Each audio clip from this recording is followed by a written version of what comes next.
In your seats now, I want you to imagine you are not a veterinary professional at SPVS Congress. I want you to imagine instead that this chair, your chair, is a chair in your clinic's waiting room. And you are a pet owner who's just entered and been directed to take a seat while waiting for their consult slot. What brought you to this moment? How are you feeling? What are you thinking? What do you expect is about to happen? What is expected of you? Now you're in the consult room. How many of you provide seating in the consult room for your clients? What are you feeling? What are you thinking? What are you smelling? What are you hearing? What are you seeing? What are you expecting? What is expected of you? Were you meant to have a list of symptoms, or should that be clinical signs listed with moments of observation? Was it worth collecting that little bit of vomit off the carpet? Are you meant to have Googled it? Will the vet feel threatened by ChatGPT? Or will they think you uninformed and uncaring if you haven't been chatting to an AI about your pet? Will Becky be okay? Will we get help? Will I get reassurance? Will we be judged? You know it, but it's worth saying. Your clients don't have cases. They have pets. They have family members. I have Becky, my dog, and Addie, my cat. We're going to skip ahead a little now, because now you're on the car ride home. What are you feeling? What are you thinking?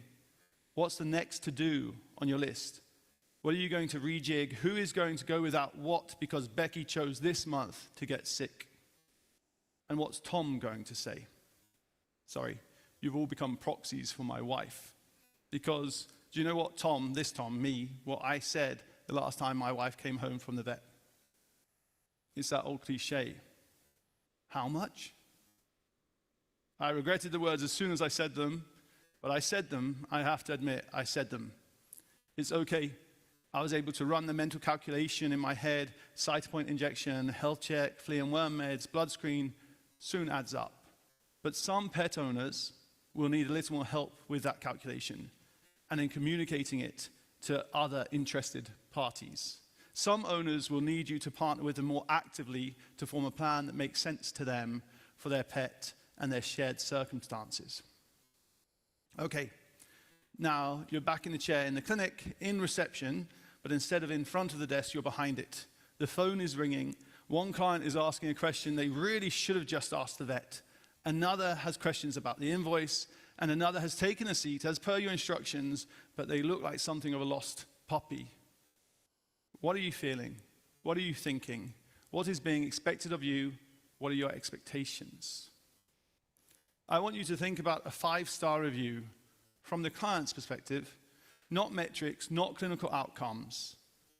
What would a client actually write? What would they say? What would they have felt? Just take a few seconds now to think of one of the many 5-star reviews I'm sure your practice has received. What words are used? What phrases? Who do they mention? Now think about that same visit from the receptionist's perspective. What did it take for them to deliver that 5-star experience? What did it cost them?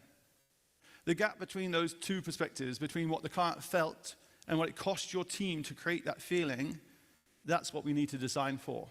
Not just the experience, the infrastructure that makes that experience sustainable.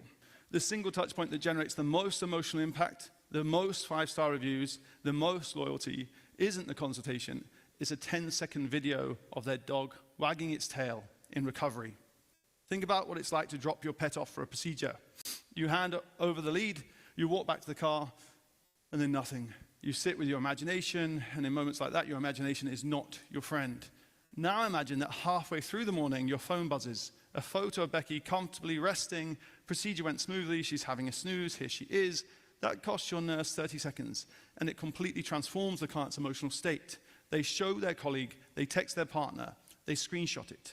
The nurse is already there, already monitoring the patient. The clinical work is already happening. All you've done is let the client see the care that was always there. There's a difference also between a reminder and a nudge. Becky is due for her annual vaccination. Please book an appointment. That's a reminder. It's functional. But hi, Anna. It's been a while since we've seen Becky, and we just wanted to check in. We hope she's doing well. If you ever need us, we're here. The reminder says you owe us a visit. The nudge says we noticed and the door's open. It doesn't guilt, it doesn't sell, it just reopens the conversation. And the quiet genius is that it's more effective because it doesn't sell. The client gets the reminder and thinks, I'll do it later. The client gets the nudge and thinks, that's lovely, and books. And then there are the hardest moments, end of life, unexpected diagnosis, the cost conversation.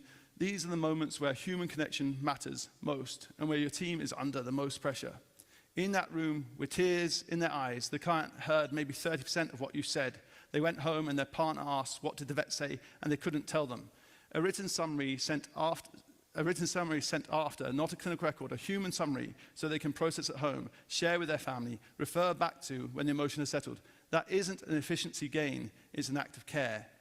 Every one of these moments is also a retention moment. The practice that follows up after a dental plan doesn't just build trust, they see higher compliance on the next recommendation.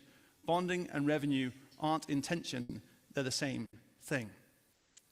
So, I want to bring you back to where we started. You're in a chair, in a waiting room, you've got Becky on a short lead, there's another dog across the room you're keeping half an eye on, you've had a long week, beautiful things, hard things, all tangled together, and now you're here. But this time, before you arrived, you got a message that told you what to expect. You knew roughly when you'd be seen. You didn't have to wonder whether you should have brought that bit of vomit because someone had already helped set those expectations. In the consult room, the vet welcomed you and your pet by name, introducing themselves and their role. They communicated what they were doing and why. They anticipated any questions you might have, as well as asking if you had any questions. They responded to your input and feedback, and they set clear expectations on exit. An hour later, sitting at your desk at work, your phone buzzed. A photo of Becky, groggy but comfortable. Everything went well, she's resting. You showed your colleague, you texted your partner, you exhaled. On the car ride home, another message, a summary of what happened, what the plan is, who to contact if you're worried, and a simple line. Let us know how Becky's doing this evening. Any concerns, just reply. And when your partner asked what happened at the vet, you didn't say, I don't know, and you don't want to. You said, they were brilliant. None of that required a screen in your waiting room or a tablet at reception. It required someone deciding that the emotional experience matters as much as the clinical one, and then building the infrastructure to deliver on that decision sustainably without burning the team out in the process. The empathy is already in your practice. It's already in this room. The question is whether it reaches the people it's meant for. So I stood up here today without slides because I wanted to prove a point to myself as much as to you. The best technology disappears. What's left is the conversation. What's left is the care.